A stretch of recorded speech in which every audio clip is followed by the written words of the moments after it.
estamos en todo el libro de Santiago. Y el día de hoy nos llega el capítulo número 4. Santiago 4, del 1 al 10. La guerra interior y la gracia que restaura. Como ya hemos visto, Santiago nos ha llevado por una serie de principios para mejorar nuestra vida, para agradar a Dios a través de nuestras actitudes, a través de lo que decimos, de lo que hacemos. Los conflictos que nos rodean revelan la guerra que existe dentro de nosotros, pero la gracia abundante de Dios restaura a todos los que se humillan y vuelven a Él. Esta es la premisa de lo que Santiago le está diciendo a todos aquellos judíos en aquel tiempo que estaban por todo el Mediterráneo. Eso es lo que se llaman todas las personas que están en la diáspora judía. Se está escribiendo a cristianos que eran judíos y que recientemente habían sido convertidos, se estaban uniendo a diferentes iglesias. Entonces él está escribiendo a esas iglesias. Hace una semana nomás leí una noticia lamentable que pasó en Nueva York, afuera de un mall, en las afueras de Nueva York, en donde dos hombres empezaron a pelear por un espacio en el estacionamiento. La pelea escaló y terminaron peleando con sus puños, y uno de ellos sacó un arma y terminó matando a la otra persona por un espacio de estacionamiento. Alguien no pudo controlar su ira. Eso es lo que llaman en inglés road rage, ¿verdad? Cuando alguien va en la carretera y está ahí peleando con la gente, ¿verdad? Alguien no puede controlar su ira y deja que sus emociones lo controlen totalmente, y hay cosas que hacemos que después lamentamos. En este caso, lamentamos una vida y que otra vida va a pasar seguramente muchos años en la cárcel. Entonces, yo lo que quiero es que usted se imagine que usted va el día de mañana a una cita con el abogado y usted sabe que tiene que llegar temprano. Pero otra persona, al igual que usted, un poco irresponsable, al igual que usted, va tarde a la cita. Y la otra persona va tarde, pero a la cita del médico. Tanto usted como esa persona tienen que llegar temprano. Pero como usted va tarde y se da cuenta que solamente hay un estacionamiento, va a tener que pelear por eso.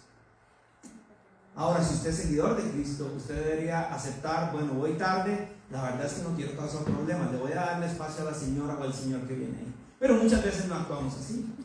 Entonces se puede dar, hipotéticamente, que los dos sean cristianos y los dos deciden pelear, ¿verdad?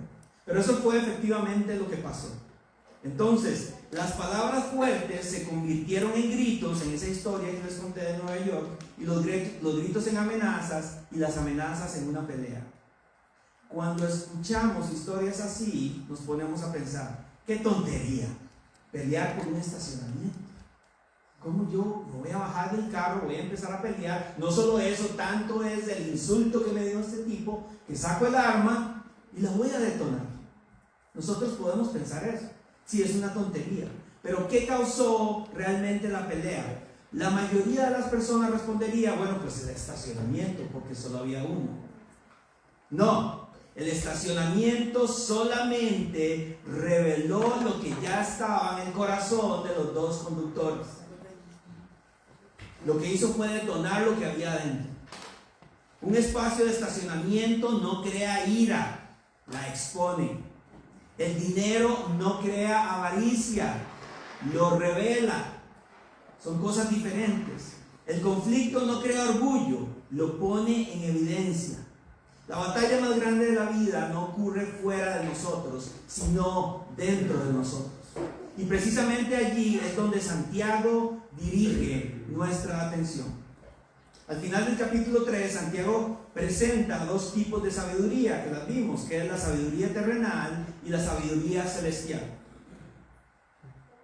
La sabiduría es algo importante, y ahora en el capítulo 4 muestra lo que produce la sabiduría terrenal. ¿Qué es lo que produce? Conflictos, orgullo, mundanalidad y deseos pecaminosos. Sin embargo, el propósito de Santiago no es solamente diagnosticar el problema, también nos da el remedio. Eso es lo importante, porque si yo voy al doctor, no quiero que me diga, sí, se te quebró la pierna en 4. Pues, doctor, eso ya lo sé. Dígame qué va a hacer, porque tiene que hacer algo.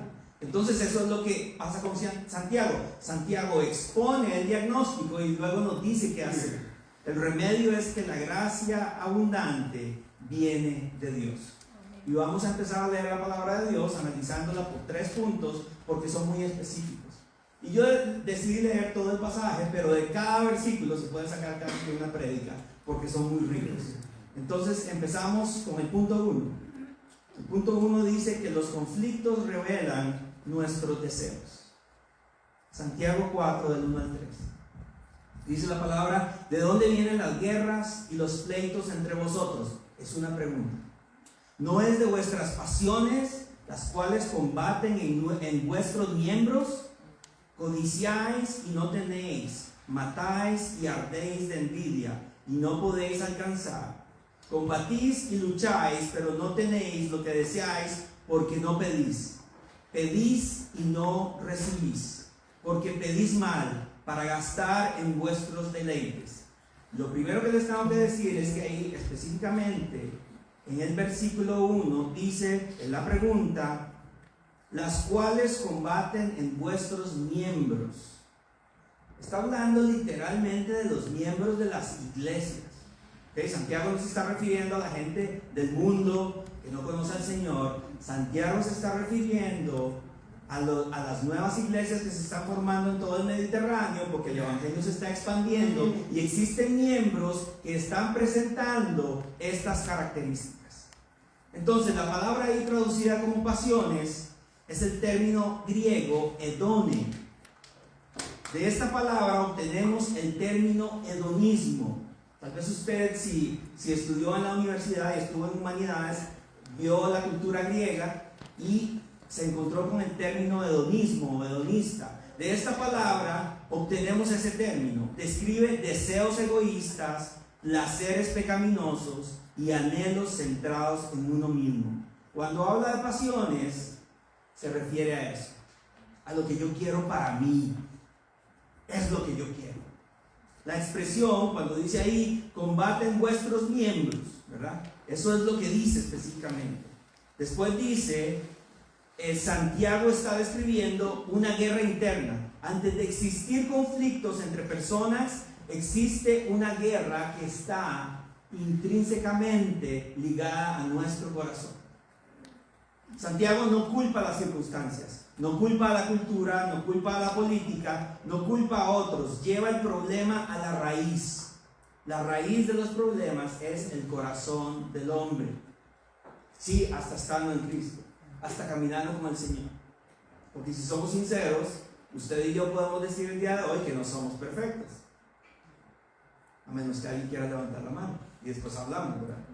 Pero ninguno de nosotros acá puede decir que es perfecto. Porque todos tenemos fallas y faltas, porque todavía en este cuerpo tenemos un corazón y una mente pecaminosa. Entonces, el problema no es simplemente querer algo, el problema es cuando ese deseo ocupa el lugar de Dios. Cuando nuestros deseos se convierten en exigencias y esas exigencias no son satisfechas, ahí es cuando surge el conflicto. Lo vemos muy claramente todos los días. Usted lo experimentó de niño, siendo ese niño, y usted también lo experimentó con sus hijos. Cuando ellos quieren algo y usted no se lo da. Entonces imagina un niño en una tienda, ve un chocolate y lo quiere. Su madre le dice que no. De repente toda la tienda se da cuenta del asunto. Por supuesto, escucha gritos, llanto y hasta berrinches.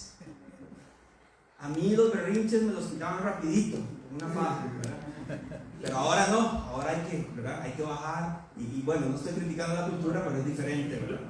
Entonces, ¿qué ocurre ahí? El chocolate no creó la rebelión. No fue el chocolate, no fue el juguete que tu hijo o tu hija te está pidiendo. La negativa de la madre fue la que reveló esa rebelión. Lo que estaba dentro del niño salió a flote. Los adultos, usted y yo, hacemos exactamente lo mismo, solo que nuestros berrinches son más sofisticados. Algunos nos dejan de hablar. Es como cuando tú le prestas plata a alguien, dinero, y la persona se enoja contigo. Y tú dices, ¿y ahora? ¿Pero por qué se habrá enojado conmigo? Si yo no le he hecho nada, lo único que estoy haciendo es cobrarle. Ah, se enojó porque le estoy cobrando. La gente entonces, si lo ves en el supermercado, mira, ahí anda, es mi amigo primero, y él te ve y hace, y se va corriendo. Se enojó contigo, por inmadurez. Ese puede ser un berrinche. Algunos te dejan, te manipulan. Otros lo que quieren es manipular, porque quieren que tú hagas lo que ellos dicen. Otros critican, otros se llenan de resentimiento, pero el corazón sigue diciendo, yo quiero lo que quiero, porque me lo merezco.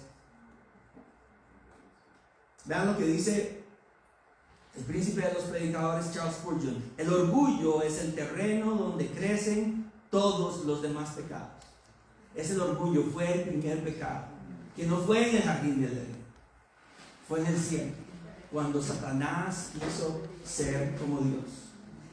Muchos conflictos son simplemente el orgullo defendiendo su propio reino. Jesús es el único hombre que jamás permitió que los deseos pecaminosos gobernaran su corazón.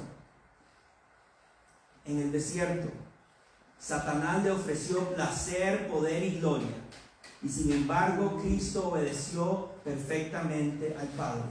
Lo más curioso es que el día de hoy hay personas que van a iglesias en donde le dicen que la promesa de Dios es que te va a dar los deseos de tu corazón, te va a dar poder y gloria. El que ofreció prosperidad no fue Jesús, fue Satanás. Y esto lo leemos en la Biblia. Y el que saca los versos de contexto y los cree es porque no está leyendo su Biblia. Entonces te enojas cuando las cosas no salen como esperabas. Te duele cuando no reconocen tus esfuerzos o sacrificios. Vivo preocupado por el futuro económico. ¿Qué deseo se ha convertido en tu problema? Porque hay personas que no piensan más que en el futuro, y un futuro negativo. ¿Y qué va a pasar mañana? ¿Y qué va a pasar en un año? ¿Y qué va a pasar con esta ley? ¿Y qué va a pasar con eso que dijo Trump? ¿Y lo que dijo el otro? Y viven en una preocupación constante, no mostrando la paz que viene del Señor, que dice que es la paz que sobrepasa todo entendimiento. Absolutamente todo entendimiento. Entonces, Cristo obedeció perfectamente al Padre. Luego fue a la cruz para morir por pecadores cuyos corazones estaban dominados por deseos desordenados. En aquel tiempo y también el día de hoy. Entonces, ¿qué deseo se ha convertido en un problema en tu vida? ¿Te cuesta aceptar corrección o admitir que estás equivocado? Eso es muy común. Yo no quiero que nadie me diga nada, porque yo sé mejor que todo. Entonces esos son problemas del corazón, que lo que está haciendo Santiago es exponerlos solamente. Y él continúa. Y este es el punto 2. Nuestras faltas son muchas, pero su gracia es mayor. Dice la palabra de Dios en Santiago 4, del 4 al 6. Oh, almas adúlteras, ¿no sabéis que la amistad del mundo es enemistad contra Dios? Cualquiera pues que quiera ser amigo del mundo se constituye enemigo de Dios. ¿O pensáis que la Escritura dice en vano, el Espíritu que Él ha hecho morar en nosotros nos anhela celosamente? Pero Él da mayor gracia. Por esto dice, Dios resiste a los soberbios y da gracia a los humildes. Entonces Santiago aquí usa un lenguaje que es bastante impactante, porque yo estoy, imagínense, somos la primera iglesia y estamos esperando una carta del hermano de Jesús. Literalmente estamos esperando la carta del hermano de Jesús, que es un pastor, y lo que recibimos, si alguien se para frente a la iglesia y lo que dice Santiago, oh almas adúlteras. ¿Y yo por qué? Eso es lo que está recibiendo la iglesia. Él literalmente está leyendo una carta. Es que muchas veces se nos olvida la intención del autor. Santiago le estaba escribiendo a una audiencia específica, y esto es lo que literalmente les está diciendo.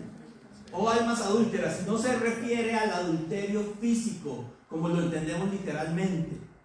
Está hablando de un adulterio espiritual.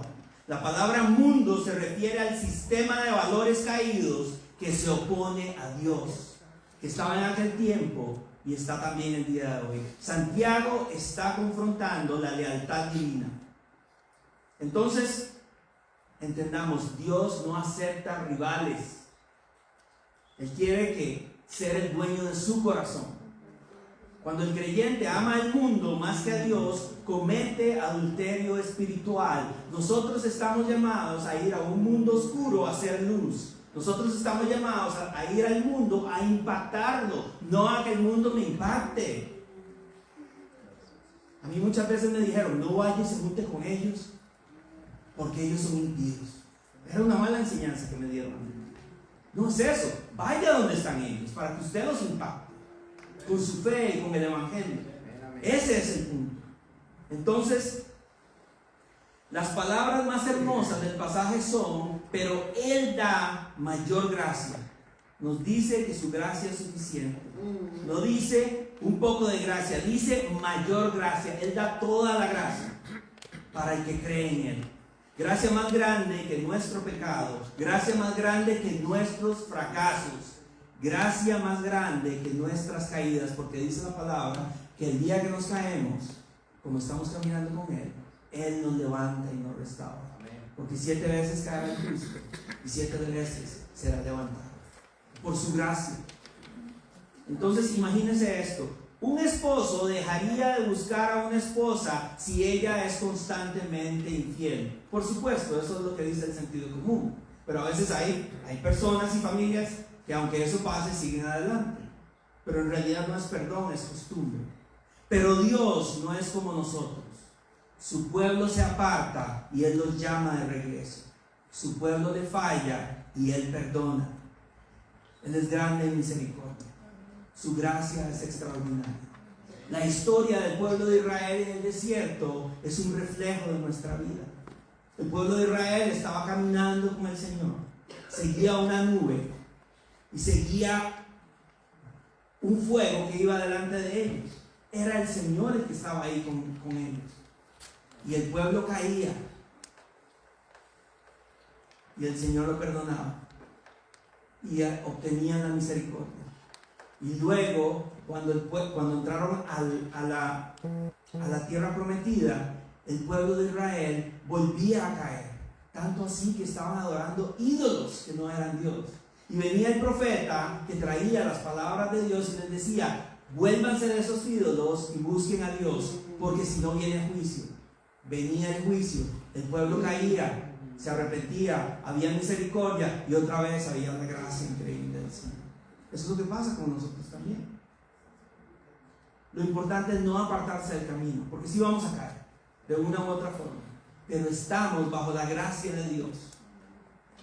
Él muestra la misericordia increíble. El teólogo Juan Calvino, reformador, dice: el Señor no admite ningún rival. Dios merece todo nuestro corazón porque Él es digno de toda nuestra adoración. ¿Usted se dio cuenta ahora cuando cantamos sin música y sin parlantes? Éramos solo nosotros adorando a Dios. Éramos solo nosotros expresando la gratitud.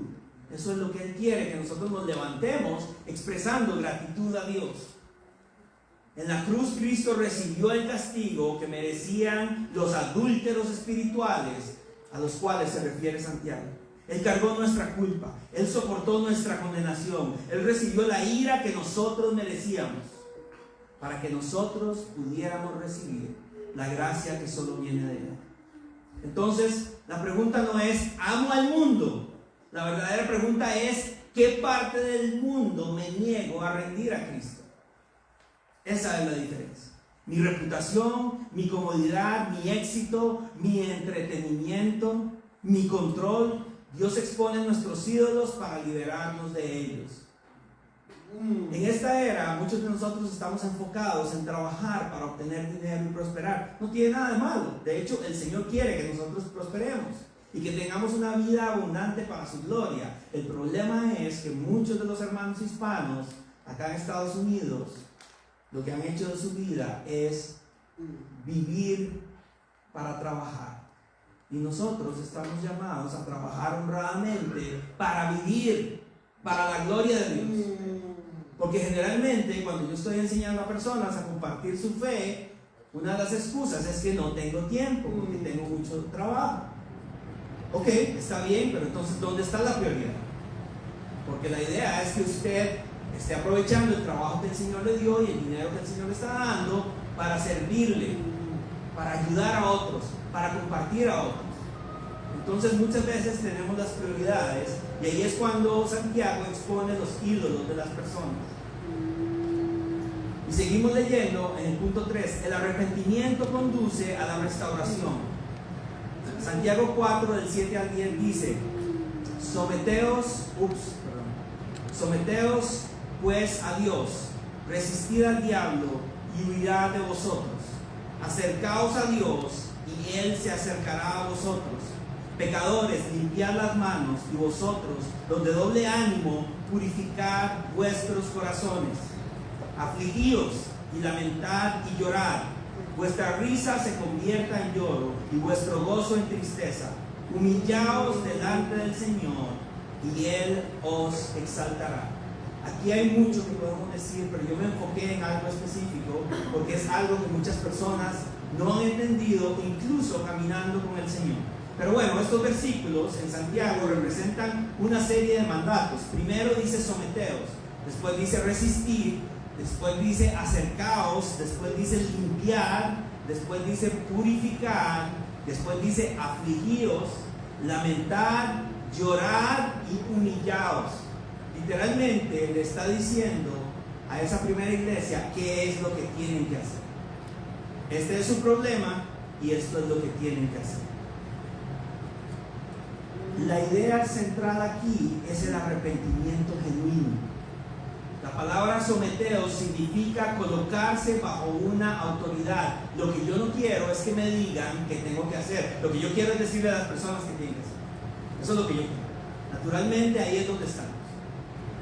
Entonces, esa palabra someteos es difícil. La palabra humillaos significa rebajarse voluntariamente delante de Dios.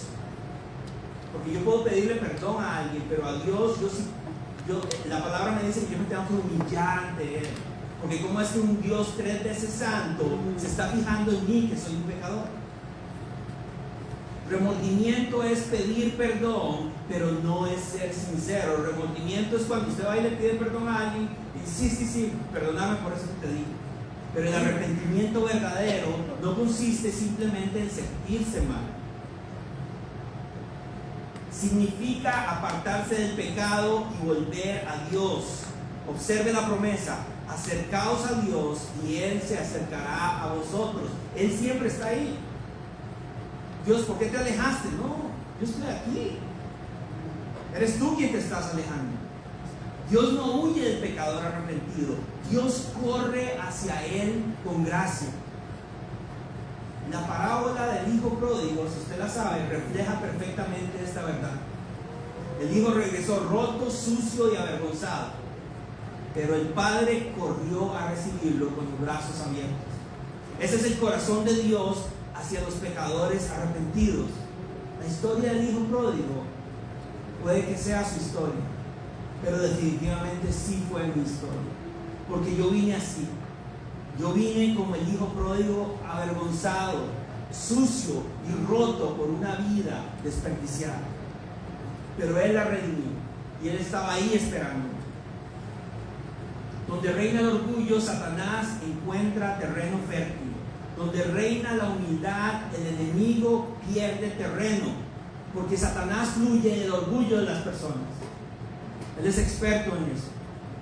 Jesucristo se humilló hasta la muerte de cruz, porque Cristo descendió a la humillación.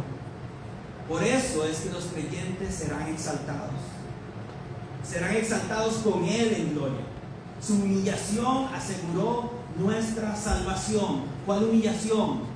De morir como un simple ladrón ante el pueblo judío, ante los romanos. Esa era la humillación máxima en el mundo grecorromano. El camino hacia arriba comienza hacia abajo. Dios exalta a los humildes, no a los autosuficientes, no a los orgullosos, no a los que buscan su propia gloria, sino a aquellos que se humillan delante de Él. Y este es el versículo en que me quiero enfocar ahora, porque el número 7 dice: someteos pues a Dios, resistid al diablo y Él huirá de vosotros. Muchas personas, incluso desde un púlpito, han predicado: resistan al diablo y Él huirá de vosotros. Y se quedan muy cortos. Y vamos a ver por qué. Porque para entender que yo tengo que someterme para resistir al diablo, tengo que entender quién es Satanás. Y sí, Satanás es el maligno, dicen. Satanás anda ahí con un traje rojo, una capa, unos cachos y una cola. Y con un tridente. Eso es lo que nos ha vendido la cultura tradicionalmente. Pero ¿qué es lo que dice la palabra? Santiago entonces dice: someteos pues a Dios, resistid al diablo y Él huirá de vosotros. Antes de hablar de cómo resistir al diablo, debemos entender contra quién estamos luchando. Muchas personas imaginan al diablo como esa caricatura que les describí, pero la Biblia presenta a un enemigo mucho más peligroso, porque no trabaja en lo externo, él trabaja en lo interno. Entonces, ahí tenemos varias características de quién es Satanás. Primero es el engañador. Génesis 3:1. Su arma principal es la mentira. Desde el Edén ha torcido la verdad para apartar a las personas de Dios. El acusador. Apocalipsis 12:10. Constantemente busca condenar, recordar pecados y sembrar culpa en el creyente. El falsificador. Segunda de Corintios 11:14. No siempre aparece como algo obviamente malo. Muchas veces se disfraza de algo que parece bueno, que es razonable y hasta espiritual. Él es el padre de mentira. Juan 8:44. Toda mentira tiene su origen en él. Su estrategia es reemplazar la verdad de Dios con falsas promesas del mundo. Él es el Dios de este siglo, Dios con minúscula.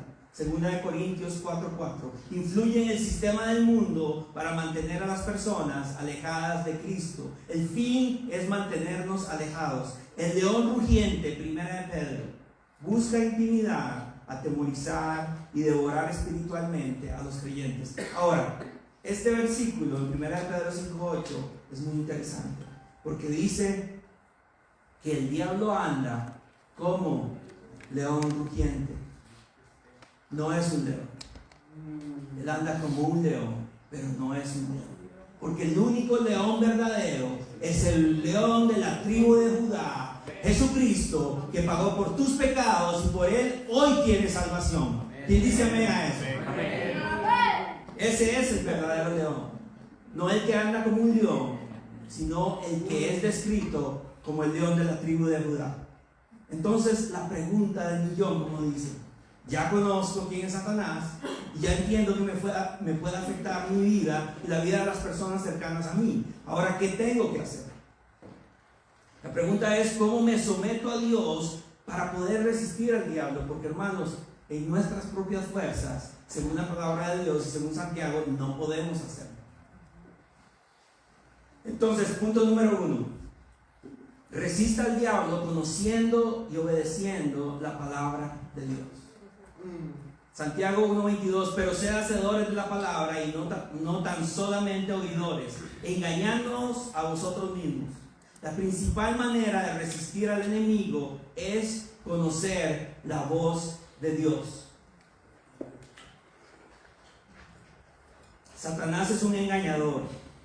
Si usted no conoce la verdad, si usted no conoce de dónde proviene la verdad, entonces van a ser fácilmente engañados.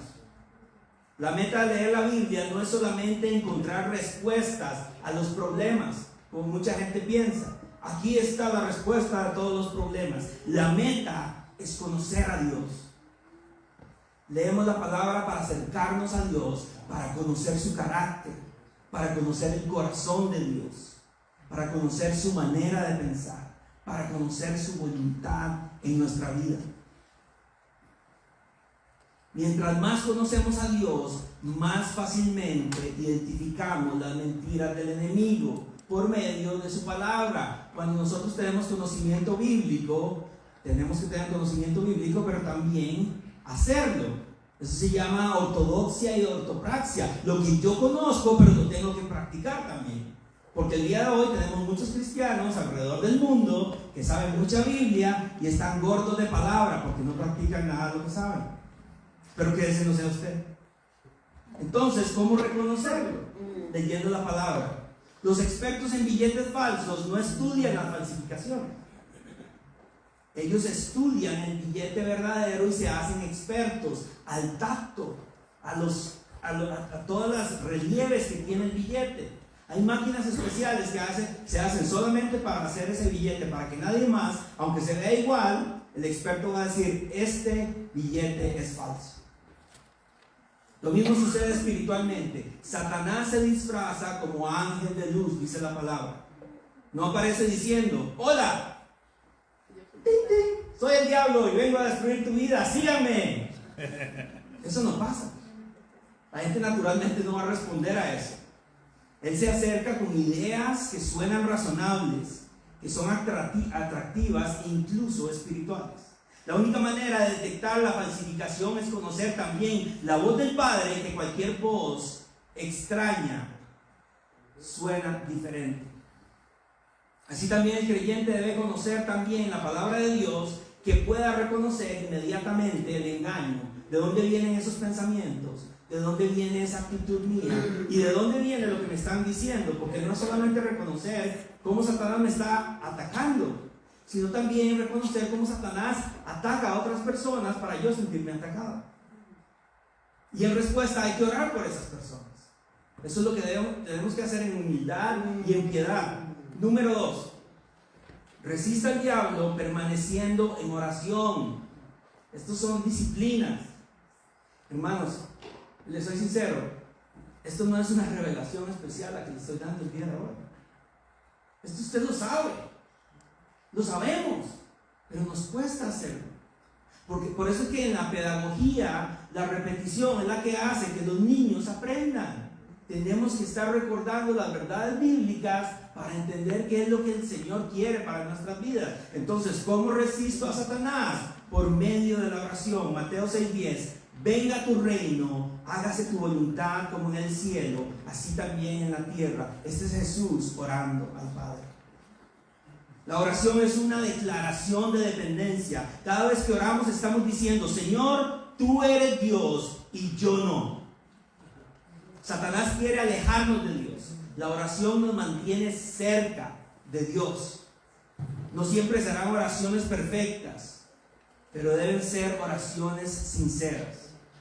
Yo quiero que por un momento piense en Job, en la vida que tuvo Job, de abundancia, y después, como decía alguien por ahí, le cayó la polilla a Job, porque todo se le fue, absolutamente todo se le fue. Entonces, muchas de las oraciones de Job están llenas de preguntas, de dolor, de confusión y de reclamo a Dios. En una de las oraciones le dice, hubiera sido mejor que yo hubiera muerto en el vientre de mi madre. Le está hablando a Dios.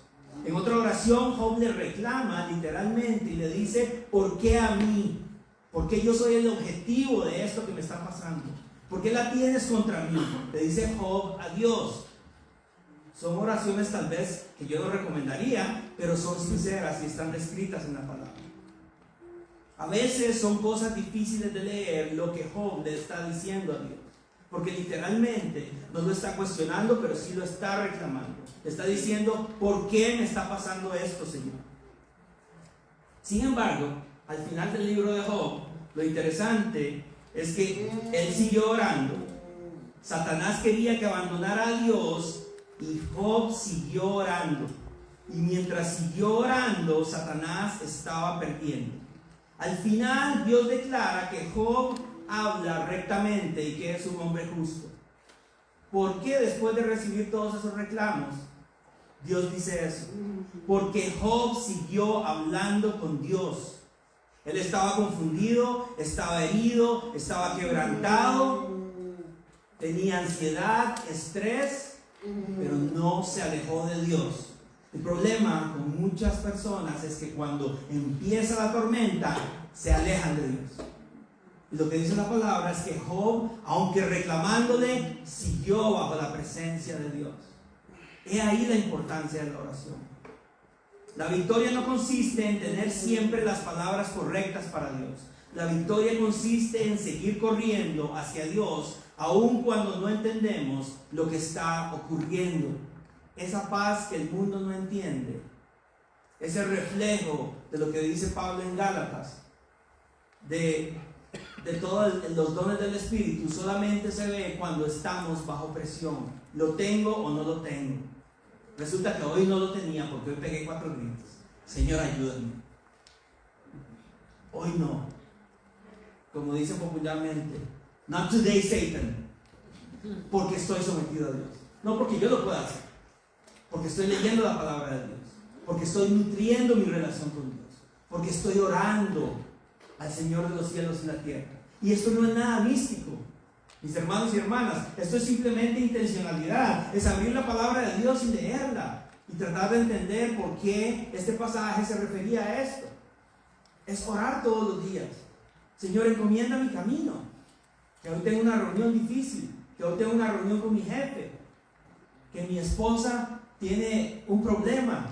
Que mi hijo está enfermo. Es hablar con él. Y en 1 Pedro es importante entender cómo se describe la oración.